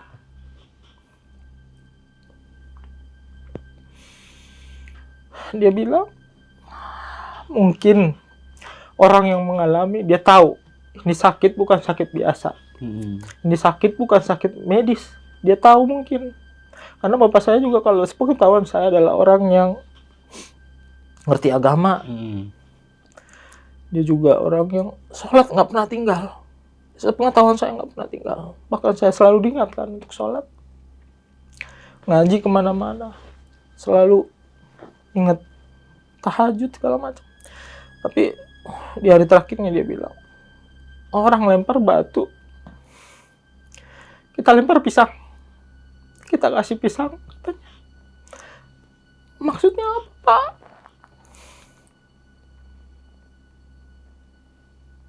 Maksudnya apa, Pak? Di situ dia nggak bisa. Dia bilang gitu. Shh, intinya sabar, jalani hidup sabar, nggak usah dendam, nggak usah. Ini udah jalan ya katanya gitu. Semua anaknya dibisikin itu. Kami sekeluarga berkumpul dibisikin itu sama. Orang lempar batu, kita lempar pisang, kita kasih pisang. Itu yang selalu dibilang sama bapak, sama anak-anaknya sebelum dia pergi, sabar. Dan terakhir bapak pergi mengembuskan napas terakhir itu azan subuh di hari Sabtu. Azan subuh. Kami kondisi udah ada abang saya nanya, Mak, nanya ke mama, Bapak kenapa, Mak? Dokter nggak bisa bilang apa-apa. Sakitnya nggak tahu apa. Ronsen hasilnya bagus. Hasilnya bagus. Tapi yang Bapak rasa sama seperti adik saya, Bang. Yang ngerasa ada kayak bola kecil, gede telur ya kalau boleh saya bilang, di dada sebelah kiri di bawah rusuk. Kata dokter itu jantung. Tapi sebenarnya kan jantung di atas. Iya kan? Ini di sekitar sini. Jadi itu yang Bapak rasa selama dia sakit itu. Ini selalu bergerak. Pindah. Itu nyerinya seampun-ampun. Kalau abang boleh lihat videonya itu. Ngamuk dia kan. Merasakan sakitnya itu. Ngamuk dia. Sakit sekali, nggak tahan. Dan yang terakhir bilang itu kan, ini kuat sekali yang ngirim ini. Saya juga nggak bisa katanya. Jadi pada saat kita udah dapat rumah itu, nggak sempet Bang kita bawa. Nggak sempet dipindahin. Nggak sempet dipindahin. Tapi yang mengobati bilang, saya usahakan dari jauh. Tapi ternyata berbalik Bang. Dia yang kena, dia kena teror. Makanya dia bilang dia nggak kuat. Dia angkat tangan. Dia angkat tangan. Udah habis malam itu terakhir diambil obat. Udah nggak ada itu obat terakhir lah dari dia kasih. Rumah udah dapet tuh, udah kita kasih biayanya kan. Udah siap ada mobil juga mau jalan ke sana. Ada sekitar 2 jaman lah kalau dihitung perjalanan. Itu juga kita ininya dari telepon saudara ya, tapi bagaimana mungkin kita bisa membawa misalkan tanpa sepengetahuan dia, sedangkan kata yang mengobatinya dia ada di situ.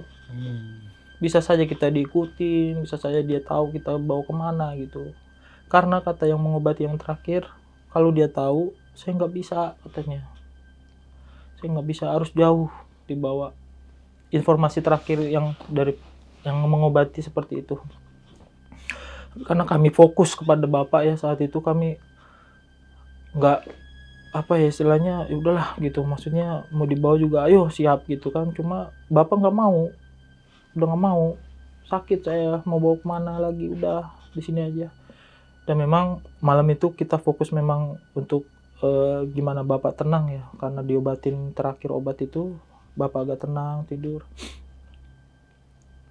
Dan di subuh itulah Bang, jam 5 Bapak mengembuskan napas terakhir dengan pesannya itu, Kami nggak bisa lagi istilahnya menanyakan lagi apa yang kehilangan sosok lah sepertinya Bapak.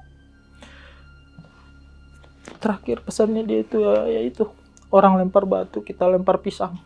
Kita kasih pisang. Itu dalam banget maknanya Iya. banget. Itu saya juga langsung, kenapa Pak? Kenapa ngomong gini? Bapak nggak pernah. Istilahnya bilang selama ini juga ya sabar dalam itu baik gitu. Maksudnya jangan macem-macem lah di kehidupan gitu kan.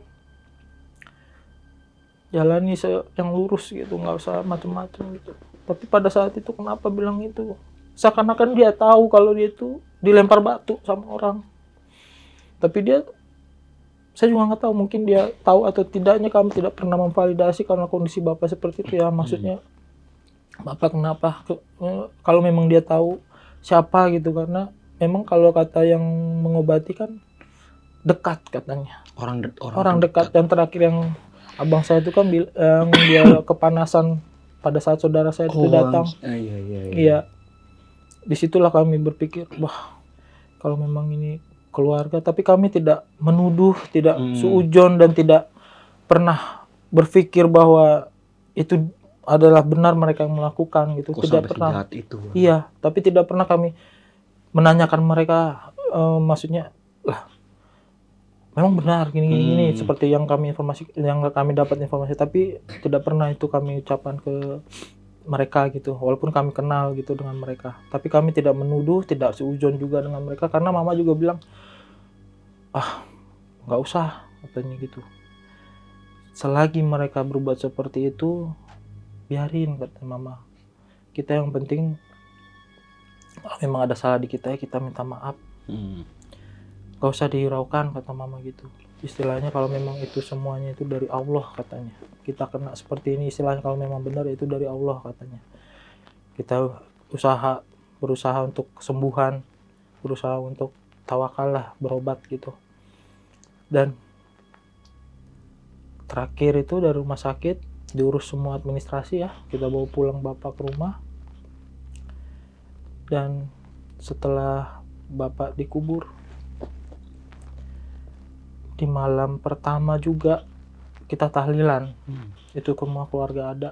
Kita tahlilan, hanya kakak saya yang di Bangka Belitung tidak bisa pulang. Kita tahlilan. Dan setelah tahlilan itu mungkin kami nggak ngerasa aneh-aneh gitu kan. Tapi setelah semua tamu, semua sanak famili pada pulang setelah tahlilan itu, kita juga mungkin di rumah sakit itu memang kita nggak ada tidur gitu ya, nggak ada yang semua terjaga, semua sambil baca surat Yasin gitu ya, talqin segala macam, nggak ada yang tidur. Jadi mungkin pada malam Bapak dikubur itu, setelah dikubur kami semua kecapean lah ya kalau bisa dibilang. Mama juga setelah pulang dari rumah sakit, setelah selesai pemakaman tuh langsung masuk kamar gitu kan. Kami juga melihat kondisi mama juga istilahnya udah sedrop-dropnya, ngeliat orang tua ya udah lemes segala macam. Karena mungkin beliau yang merasakan 3 anak, 1 suaminya gitu ya. Dia tahu semua detail cerita kenapanya, sakitnya sama gitu. Dia sangat drop. Kondisi mama sangat drop. Dan dia itu udah, satu lagi bang, dia itu pada saat Bapak merasakan sakit, mama ikut merasakan. Mama juga sakit perutnya. Dia itu terakhir bilang setelah Bapak pergi, dia bilang, Mama juga kalau Bapak lagi kambuh kayak gitu sakit, tapi Mama nggak bilang. Setiap Bapak kambuh, Mama ngerasain katanya. Karena saya juga sebagai anak, kami sebagai anak, mohon maaf sekali ya, waktu itu hanya kakak yang menemani Mama di rumah karena kami sibuk dengan urusan kami gitu ya, anak-anaknya semua. Nama Bapak itu berdua, hanya kakak juga nggak lama gitu kan, setelah pulang dari Bogor tinggal bersama mereka gitu di rumah. Jadi Mama pendam itu rasa sakitnya selama Bapak sakit. Ternyata dia juga merasakan sakitnya itu di perutnya juga. Sampai sekarang. Makanya balik lagi tadi setelah kita tahlilan itu bang, kita mau beranjak tidur ya istilahnya gitu. Memang masih banyak nih kayak anak-anak muda yang masih jagain lah istilahnya, menghibur kami gitu kan, nongkrong apa sampai begadang. Gitu ya? Iya, kan di sana tuh kayak ada tenda Di tenda itu mereka ada yang ngopi-ngopi, Iya. ngobrol gitu ya. Tapi kami masuk ke rumah tinggal. Mungkin sekitar tengah malam waktu itu, abang saya yang kembar itu, yang adiknya, kan adiknya abang yang meninggal. Terus di atas yang kembar ini ada satu lagi namanya abang saya juga, Bang Amin. Mereka mendengar suara dentuman ke rumah. Itu jelas mereka dengar. Bahkan mereka juga sampai kaget. Waktu itu mereka berdua yang belum tidur. Saya kondisi udah tidur sama anak saya ya waktu itu. Memang kondisi udah capek sama banget. dia. Capek. Dan kondisi saya juga baru tiba kan dari Jakarta. Sedrop-dropnya udah pada tidur. Saya nggak dengar sama sekali memang. Abang saya yang 2 orang ini dengar. Dan mereka satu di kamar, satu di luar, di ruang tengah. Yang saya bilang itu kan ngampar semua di depan TV, ruang TV gitu kan. Udah, abang saya keluar dari kamar yang pertama, yang paling gede itu. Terus abang saya juga mendengar yang sama, mereka langsung kayak lihat-lihatan gitu katanya, kaget gitu. Coba lihat-lihat keluar katanya kan. Buka pintu, ngelihat, dan pintu emang kondisi nggak dikunci waktu itu. Karena masih ada saudara-saudara di depan kan, yang datang. Karena masih berkabung, dan mereka cek keliling gitu. Abang saya ini mereka berdua memvalidasi bahwa mereka melihat ada bayangan hitam 2 di sekitar rumah itu. Tapi beranjak pergi setelah dentuman itu dengar. Dan mereka bilang tuh keras suaranya, keras. Dentuman itu keras. Dan mereka keliling rumah, karena rumah di sana kan nggak dempetan sama rumah lain. Jadi masih Agak ada iya, selak gitu ya. betul, ada celah. Dan mereka keliling mencari apa. Mungkin karena kondisi gelap juga, di samping kan pencahayaan kurang mungkin ya. Jadi mereka nggak ada apa-apa. Tapi ya udahlah, katanya besok kita coba cek lagi, katanya udah malam gitu kan. Dan mereka herannya yang di depan tuh nggak dengar apa-apa. Oh, yang lagi pada rame itu. Iya, rame itu nggak dengar apa-apa, dan mereka kayak ngobrol-ngobrol biasa aja gitu. Tapi abang saya kan nggak menanyakan ke mereka juga, karena dengar suara nggak gitu ya? iya, karena mereka pikir, ini aneh juga gitu kan. Yaudah mereka coba ini sendiri, cari tahu sendiri gitu. Tapi pada saatnya mereka nggak tahu itu suara apa, nggak tahu itu apa yang jatuh gitu ya. Terus yaudah nggak ketemu juga, mereka masuklah ke rumah. Dan itu mungkin kondisinya udah sekitar jam tengah malam ya, jam 1, jam 2-an itu. Tidurlah semua kan. Jam besokannya udah bangun, kedua abang ini masih cari lagi, masih penasaran mungkin kan. Mereka belum cerita ke siapa-siapa saat itu, ke mama juga enggak. Nah, di situ mereka nemu plastik, dibungkus plastik berupa,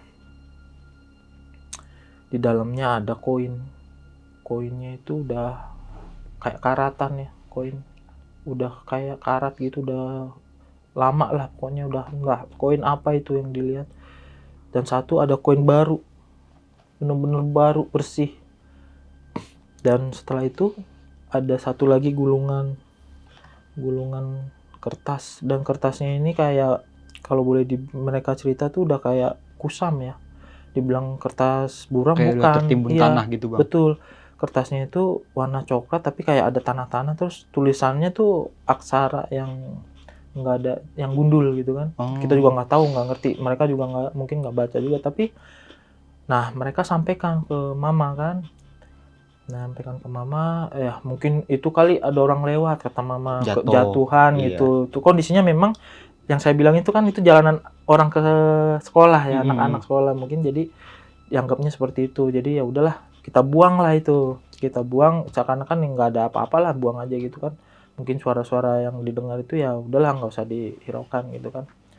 Nah, itulah terakhir Bang, kondisi cerita yang kami alami ya, saya alami, keluarga kami alami. Dan kalau dari mama memang dia merasa banyak kejanggalan sih sebenarnya. Dari mulai abang yang pertama sampai ke bapak ya. Tapi memang yang mama ini juga fokus untuk pengobatan ya, mau fokus untuk pengobatan, gimana caranya biar pulih gitu. Dia nggak menghiraukan, ya bukan nggak menghiraukan, tapi tetap mendengarkan apa yang dikatakan yang alternatif ya, karena nggak lebih dari 10 mungkin Bang kalau di. Dan itu jawabannya ya. sama semua, Bang. Dan itu jawabannya sama. Dan kita belum cerita, kita datang cuma bilang ini mama cerita ini kondisi di rumah ada yang sakit begini.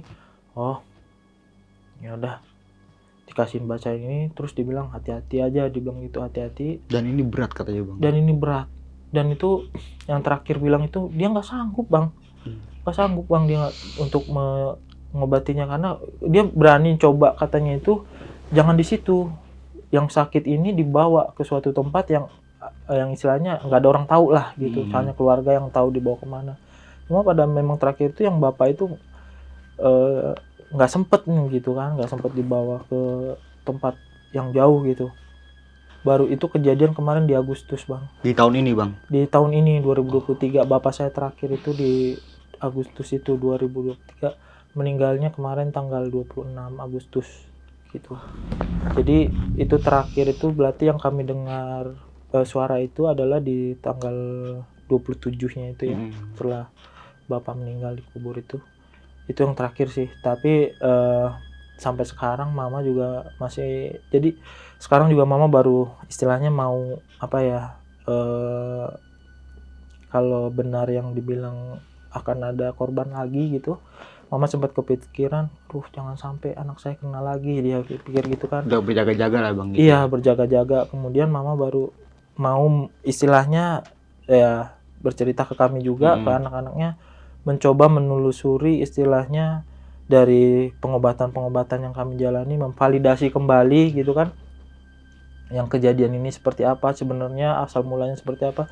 Tapi dari banyak ini juga mereka tidak spesifik ya menyebut ini siapa, cuma hanya gambaran-gambaran, oh ini dendam, ini dari ini gitu, seperti itu kan. Ada yang ngirimin seperti ini, tapi ini orang dekat, hanya seperti itulah sebutan-sebutan mereka itu, tidak menyebutkan si A, si B, si C gitu, enggak. Tapi udah sempat minta bantuan ke paranormal lain atau ustadz gitu bang? Nah, setelah bapak meninggal ya, saya sempat berkomunikasi lagi dengan yang abang saya yang kedua yang meninggal. Yang kemarin Yang bilang di rumah itu ada yang datang rame. Iya. Saya coba, karena adiknya adalah teman saya juga. Okay. Teman saya kontak dia kan, saya minta nomor abang lu dong, saya gituin kan, yang tinggal di itu, yang di sebenarnya tinggalnya di Bogor juga, dia tinggal di Bogor. Cuma minta cerita lebih jelas lagi mungkin bang.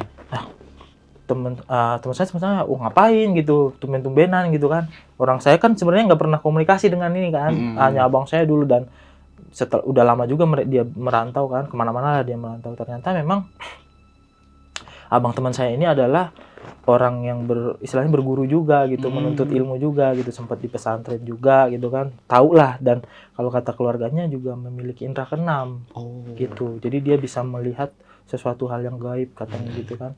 Nah, saya setelah bapak meninggal tuh seminggu tuh, setelah saya sampai di Depok lagi, saya coba tuh komunikasi dengan dia, saya tanya segala macam, saya tanya. Tapi dia memaksa untuk ketemu sebenarnya, ketemu aja dah gitu, kita ngobrolin gitu. Biar enak ngobrolnya. Cuma sampai sekarang saya belum ada waktu, maksudnya belum ada waktu yang pas gitu. Pada saat saya pas, dia ada kesibukan lain gitu. Pada begitu saat pun sebaliknya ya. Betul. Jodoh berarti bang. Belum jodoh, mungkin ya udahlah kita atur lagi deh gitu kan. Tapi sembari WA, sempat telepon-teleponan juga, memang dia bilang ya sama bang. Dia bilang ini mah dari dulu udah lama katanya, ini ada yang dendam katanya gitu, ada yang iri lah sama keluarga kalian katanya gitu. Saya nanya apa yang diiriin gitu, di kampung itu juga kita nggak, ya biasa-biasa aja hidup gitu kan. Maksudnya ya kita nggak tahu ya, kalau orang kan mungkin gini, dia bilang kita berbuat baik belum tentu dianggap orang baik gitu. Iya benar. Dia bilang seperti itu. Jadi kita sebagai manusia berusaha aja berbuat baik. Tanggapan orang kan beda-beda, cuman ada beberapa manusia itu dia bilang ada yang lebih melakukan sesuatu jika tidak senang dengan orang, dia bilang gitu. Nah, dia bilang juga tuh bang, ini incerannya bukan cuma 1-2 orang katanya gitu. Ini semua kalian itu mau dihabisin, bahkan bisa kena ke anak saya. Makanya dari situ bang saya berpikir, wah ini kayaknya benar kali ya gitu ya, maksudnya ada orang yang jahil gitu ya, memang ada sangkut pautnya atau apalah mungkin. Nah, saya mencoba mulai setelah bapak saya itu saya mencoba tawakal lagi, ikhtiar lagi untuk kesembuhan lah istilahnya, untuk membersihkan hal-hal yang seperti inilah dari Coba keluarga. dari rumah, coba Bang. Iya, Gitu ya. betul. Nggak coba diruqyah rumah gitu. Bang. Nah, jadi saya mencoba menghubungi beberapa inilah ya, yang mungkin juga abang tahu tuh, Ustadz Muhammad Fajar ya. Ustadz Muhammad Fajar ya. Semoga nonton Bang video Betul, ini Bang betul, amin. ya. Biar bisa Jadi, dibantu juga Bang. Iya. Gitu. Jadi memang waktu itu saya juga udah sempat berkomunikasi dengan Ustadz Muhammad Fajar, tapi tidak langsung dengan beliau. Ada timnya lah, dia mempunyai tim. Dan memang waktu itu disarankan untuk coba diruqyah dulu nih dengan timnya dia gitu kan. Jadi saya dicoba diruqyah, saya datengin, saya diruqyah sebelum ke Ustadz Muhammad Fajar ya. Katanya memang Ini krunya dulu berarti ya? iya, jadi ke timnya lah, ke krunya ada di daerah Citayam. Saya datang, saya diruqyah. Nah, pada saat diruqyah memang saya juga kalau dia bilang sudah ada juga nih, maksudnya tanda-tanda dan dia nanya, apa yang kamu rasakan? Dia bilang itu. Pada saat diruqyah itu di perut saya ada yang gerak dan panas. Saya bilang seperti itu. Terus di sini pundak saya itu agak berat. Agak berat. Dan yang meruqyah ini cuma ngangguk. Gitu. Ya. Dia bilang gitu kan. Terus dia kasih air yang udah dibacain gitu ya. Udah tenang dulu ya, nggak usah dipikirin, nggak usah dingin. Karena kalau dipikirin nanti makin tersuges iya, gitu Bang ya. makin tersuges. Udah tenang aja, udah nggak apa-apa. Dan ya itu memang sampai sekarang juga masih tetap berkomunikasi, dan saya disarankan untuk langsung datang ke daerah Jawa lah ya, saya bilang daerah Jawa untuk bertemu langsung dengan Ustadz Muhammad Fajar. Karena di sana dia setiap malam Kamis ternyata mengadakan, Kamis malam ya, malam Jumat mengadakan ruqyah massal katanya. Jadi di situ kesempatan untuk bertemu gitu. Nah, saya pernah waktu itu udah menjadwalkan untuk ke sana, cuma kayaknya kayak ada halangan terus nih gitu kan. Tapi jodoh. iya belum jodoh. Mungkin next saya juga akan ke sana Coba, pasti. Bang, ya? Iya, coba. Dan mudah-mudahan dengan bertemu dengan beliau mungkin juga bisa membantu untuk, karena yang saya lihat di YouTube beliau kan alhamdulillah semua sembuh ya, jauh dari hal-hal yang macam seperti itu, istilahnya di Soalnya kan ini lah, masih ada, mungkin ada beberapa ada beberapa inceran lagi iya, Bang, ya? korban lagi katanya, Korban lagi. seperti itu. Takutnya buat mencegah aja Bang, kan Iya. mencegah lebih baik daripada mengobati. Betul, Bang, betul. gitu ya. Saya niatnya itu sih. Saya niatnya itu. Mungkin dari kita pribadi saya juga udah istilahnya ya yang disarankan alternatif lain sudah kita coba jalanin, mungkin lewat doa beliau mungkin, atau dengan cara beliau, atau mungkin dengan teman-teman semua gitu ya, mendoakan bisa lepaslah kami dari keluarga, mungkin kalau memang betul itu adanya gitu. Semoga nggak ada Kiriman. kejadian-kejadian kayak gini lagi Amin, Bang, ya, amin. Saya berharapnya seperti di itu. keluarga Abang ataupun Amin. di keluarga teman-teman semua ataupun Iya. dimanapun ya Bang, udah Amin, jangan kayak amin, gitu amin. lagi loh Bang ya. Iya, betul. Karena buat apa gitu ya, maksudnya kalau memang nggak suka ya udahlah. Iya, kalau nggak suka tinggal ngomong, gua nggak suka sama lu. Iya, kayak apa gini, sih yang ya. kurang gitu, kita Iya, omongin biar bisa baik-baik lah kita gitu. omongin lagi kan, apa yang gimana. dulu cacat kita memang mungkin nggak bisa diperbaiki, tapi coba kita sama-sama introspeksi diri lah gitu, benar. biar kami juga tahu kesalahan kami apa gitu, kami bisa kedepannya hidup dengan istilahnya ke orang juga nggak salah kaprah gitu loh, jadi bisa hidup dengan tenang lah istilahnya gitu, jangan dan ada seperti ini lagi. Tetap ada, tadi ada sempat omongan dari almarhum Bapak ya Bang, ya, yang katanya kita ada yang lempar batu, Iya, kita kasih betul, pisang ya. betul, itu. Itu masih tetap dipegang. masih tetap saya sempat kan, jadi ada grup keluarga tuh yang istilahnya semua digabung di situ. Saya bikin grup memang yang anak kandungnya gitu, udah ya ini kalaupun nanti kita tahu, saya bilang siapanya, udah kita janji jangan ada yang dendam, jangan ada yang menganggap itu musuh atau apa, saya bilang gitu di grup. Biasa masih aja ada gitu ya. iya, masih ada chatnya segala macam. Udah, pokoknya kita niatnya adalah menghilangkan ini dari kita biar nggak ada korban lagi gitu. Mungkin kalau memang udah takdirnya seperti pergi ya, misalkan meninggal gitu, tapi jangan dengan cara seperti ini gitu. Benar. Gitu. Itu 3 kali Bang, 3 kali ya. 4 kali jadi. 4 ya Bang ya. Itu hampir sama semua tuh. Hampir kayak gitu. sama semua Di kejadian awal seperti itu. bibirnya Iya. yang Sariawan hitam tapi gitu. kondisinya hitam. Iya, kondisinya hitam. Sariawannya itu kan kalau biasanya merah ketingtingan lah putih-putih, gitu. Iya. ketingtingan gitu kan, dan ada kayak pulau-pulau gitu kan. Ah. Ya, jadi yang itunya kan putih gitu. Nah, ini hitam. Itu banyak Bang. Banyak. kalau saya lihat kan memang udah mulut udah kebuka dan nganga kan, Nah, lidah keluar. pasti kelihatan ya, Pasti kayak kelihatan. gitu ya. Jadi kita mikirnya kalau medis kok begini gitu. Jadi kayak orang gitu loh. Jadi hitam kondisinya dan kita ngelihatnya ya Allah.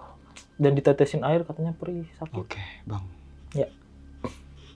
Semoga kedepannya nggak ada lagi, Bang. Ya. Amin amin amin. Udah Ya mau Allah. berbagi pengalaman hidup nih, Bang. Itu Iya. kejadian dari tahun 2008 ya. 2008 berarti. Iya. 2008 sampai sekarang masih Sampai berjalan, sekarang. Bang. Semoga mungkin dari tim atau krunya Ustadz Muhammad Faizal. ya mungkin bisa dibantu gitu, Bang. Iya, Ya. iya, betul. Mohon dibantu supaya nggak Terjadi kejadian lagi. Iya. hal-hal yang nggak diinginkan kayak gitu, Iya, Bang. betul. Saya pribadi pengen nanya-nanya tentang keadaan atau kayak gimana sekarang, mungkin nggak usah kali, Bang, ya, untuk menjaga investasi kita, Bang, ya. Iya. Dan waktu juga terlalu cukup larut juga, Bang. Betul betul betul. Iya, Bang, ya. Nah, semoga sini, Bang, dari saya pribadi, Bang, nih kita dari saya pribadi, mohon nih bagi teman-teman semua yang menonton video ini, Iya. Bang, ya. Iya.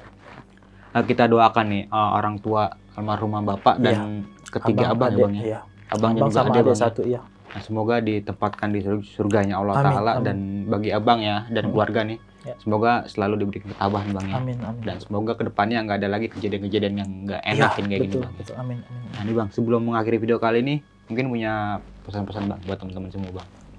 Pesannya mungkin ya kita sebagai manusia yang hidup bersosialisasi ya, sebisa mungkin kita sesama manusia, sesama makhluk ya, walaupun itu manusia dan bukan manusia gitu Iya. misalnya, dimanapun kita berada ya, di situ langit diinjak, di situ kaki langit dijunjung, di situ bumi berpijak, di situ langit kita junjung gitu kan. Jadi sebisa mungkin kita